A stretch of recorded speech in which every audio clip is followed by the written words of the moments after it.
அர்த்தமுள்ள அருள்வாழ்வு அறிவோம். 1-3 வழங்குபவர் அருள்முனைவர் ஆ. சூசேராஜா, பிரான்சிஸ்கன் கப்புச்சின். நாள் 13-01-2024. சனி. உணர்ச்சி பூர்வமான புத்தி கூர்மை.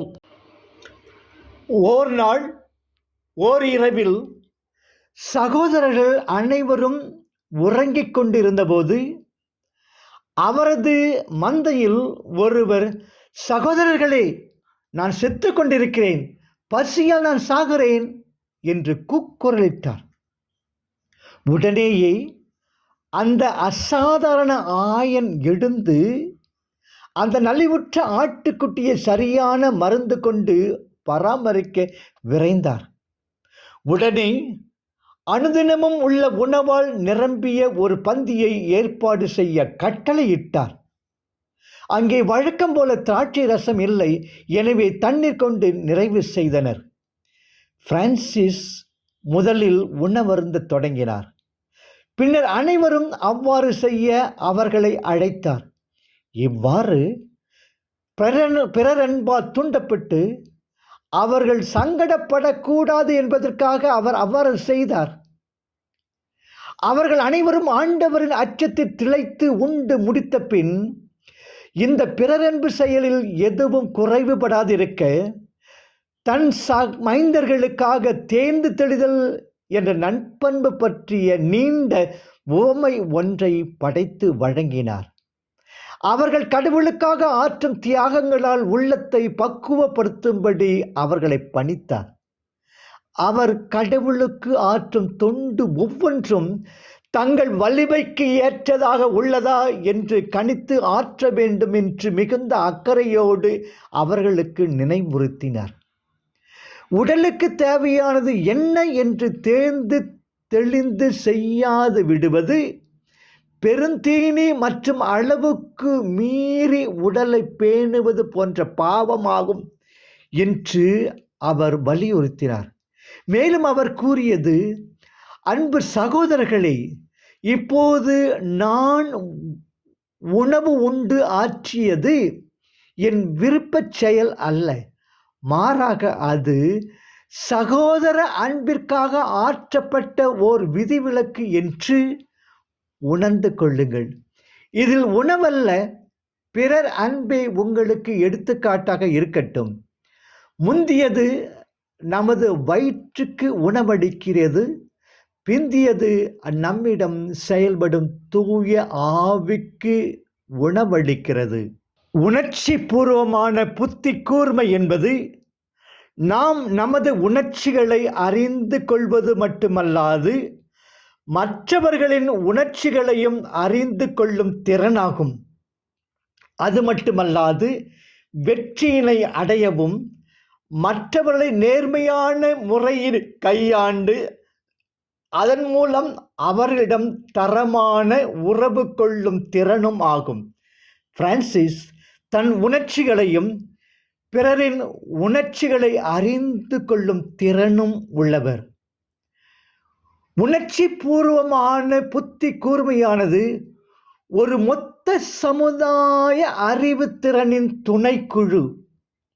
இதில் ஒருவர் தனது உணர்ச்சிகளையும் பிறரது உணர்ச்சிகளையும் கண்காணித்து கொள்வது மட்டுமல்லாது அவற்றினை வேறுபடுத்தி ஒவ்வொருவனின் சிந்தனைக்கும் செய்தலுக்கும் பயன்படுத்த வழிகாட்டும் திறனாகும் என்கிறார் பீட்டர் சலோவி மற்றும் ஜான் டி மேயர். உணர்ச்சி பூர்வமான புத்தி கூர்மையானது சிறப்பாக மற்றவர்களை புரிந்து கொள்ளும், தன்னையே அறிந்து கொள்ளுதலும், மக்களுடன் நல்ல முறைகளில் உறவு கொள்வதும், தன்னை சுற்றி கிடைப்பவற்றை உடன் சாதகமாக்கி கொண்டு சூழ்நிலைகளுக்கு தேவையானவற்றை தருவதில் வெற்றி பெறுவதே ஆகும் என்கிறார் பார் ஆன் ரியூபென் பார்க்கர் ஜேர்டிஏ. உணர்ச்சி பூர்வமான புத்தி கூர்மை என்பது ஒருவன் தனக்குத்தானே தலைவனாக இருத்தல் வேண்டும், தன்னைத்தானே அறிந்து கொண்டும் தனக்குத்தானே கட்டுப்பாடுடன் இருத்தல் மற்றும் சமுதாய அறிவுத்திறன், கற்பனைத்திறன் மற்றும் சமுதாய திறமை ஆகியவைகளை அடக்கி கொண்டதாகும் என கூறுகின்றார் டேனியல் கோல்மன். அறிவுத்திறன் தேவை, ஆனால் அது இரண்டாம் நிலையிலேயே கொண்டுள்ளது. அறிவுத்திறனை விட மற்றவர்களை சிறப்புடன் கையாளும் திறனே மிகவும் முக்கியத்துவம் வாய்ந்தது. அறிவுத்திறன் அவசியமான ஒன்றே ஆகும். அத்திறன் இல்லாவிட்டால் நாம் முரட்டுத்தனமாக மிகப்பெரிய தவறுகளில் ஈடுபட்டு எல்லா விதமான தவறுகளையும் செய்வோம். இவற்றை தடுத்து நிறுத்துவது அறிவுத்திறனே ஆகும். ஆனால் இதனை தாண்டி அறிவுத்திறனின் முக்கியத்துவம் எதுவுமில்லை. அத்திறனானது செயல் இழந்து இரண்டாம் நிலையில் உள்ள உதவியே ஆகும். தலையான உண்மையான உதவி என்னவென்றால் அன்பு மற்றும் உணர்தல் ஆகியன ஆகும். நீங்கள் மற்றவர்களுக்காக உணர்வு கொள்கிறீர்களா? நீங்கள் அவ்வாறு உணர்ந்தால் நீங்களும் நாம் எல்லோரும் ஒன்று என்ற எண்ணத்துடன் வளர்ந்தவராவீர்கள். நீங்கள் மற்றவர்களுக்காக உணர்வு கொள்ளவில்லை என்றால் நீங்கள் எத்துணை பெரியதொரு அறிவு மேதையாக பிறந்திருந்தாலும் உங்களால் எந்த பயனும் இல்லை. நீங்கள் ஒரு வறட்சி கொண்ட அறிவுத்திறன் கொண்டவராகவே என்றும் இருப்பீர். அதே நேரத்தில் நீங்கள் மற்றவர்களுக்கென உணர்வு கொண்டவராக இருந்தால் உங்களால் ஒரு புத்தகத்தில் உள்ள எழுத்துக்களை படிக்க முடியவில்லை என்றாலும், எந்த ஒரு மொழியை தெரியவில்லை என்றாலும் நீங்கள் சரியான பாதையினில் செல்லுகின்றீர்கள் என்பதாகும். பிரான்சிஸ் அசிசியார் மற்றவர்களுக்கென உணர்வு கொண்டவர். ஆன்மாவானது உடலின் இதயத்தில் மட்டுமே தனது இருக்கையினை கொண்டுள்ளது, மூளையில் அல்ல. மூளையினை விட இதயத்தின் இயக்கம் முக்கியத்துவம் வாய்ந்தது. கற்றுக்கொள்ளுதலும் ஞானமும் வசீகர தன்மை கொண்டவையாகும். மேலெழுந்த வண்ணம் பின்னக்கூடியது. ஆனால் எல்லா சக்திக்கும் இதயமே இருக்கையாகும்.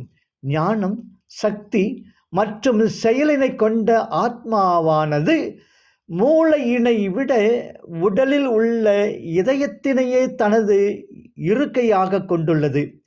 இதயத்தின் நரம்புகள் 101 இதயத்தின் அருகில் இருக்கும் அதிமுக்கியமான சிம்பத்தட்டிக் கேங்க்லியா என்ற நரம்பு மையத்தில் தான் ஆன்மா தனது இருக்கையினை கொண்டுள்ளது. உனது இதயத்தினில் அதிக உணர்ச்சி எழ எழ உனது வெற்றியையும் உயரும். மூளையின் மொழிதனை சில நூற்றுக்கணக்கான மனிதரை அறிவர். ஆனால் உலகை படைத்த ஆண்டவன் முதல் பூமியின் தரையில் கடக்கும் புட்கள் வரை எல்லோராலும் இதயத்தின் மொழிதனை அறிந்து கொள்ள முடியும். அசிசியாரின் அர்த்தமுள்ள அருள் வாழ்வு. பிரான்சிஸின் மனித இதயம் கொண்டவர்களுக்கு வெண்ணையும், அறிவுத்திறன் கொண்டவர்களுக்கு நீர்மோர் மட்டுமே மீதமுள்ளது. அறிவுக்கு ஒரே ஒரு நிலை, ஒரே காரணம் மட்டுமே உள்ளது. அதனை கொண்டே அறிவுத்திறனானது செயல்புரிகின்றது. இதனை தாண்டி அதனால் எச்செயலையும் செய்ய முடியாது.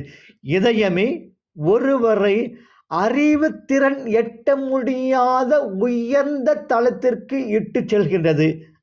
அது அறிவுத்திறனை தாண்டி அகத்தினை தூண்டும் அளவினை அடைகிறது.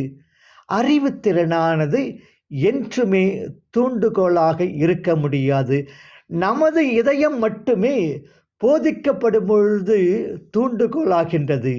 மனிதம் இதயம் இல்லாத ஒரு அறிவு திறனால் என்றும் மற்றவர்களை ஊக்கமூட்ட இயலாது.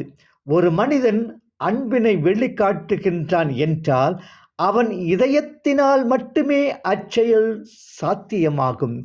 அறிவுத்திறன் அளிக்கக்கூடியதை விட உயரிட கருவியினை இதயமே கண்டுபிடிக்கின்றது. அதுவே ஊக்கமூட்டும் கருவியாகும். எவ்வாறு ஞானத்திற்கு அறிவுத்திறனே காரணமோ, ஊக்கமூட்டுதல் என்ற செயலுக்கு இதயமே காரணமாகும். இத்தகையதோர் மனித இதயத்தை தான் அசிசி பிரான்சிஸ் தனது குழுமத்திற்கு ஊக்கமூட்டும் செயல் வினையாக கூறுகின்றார். புரிந்து கொள்வோம். நாளை சந்திப்போமா? சந்திப்போம் உறுதியாக.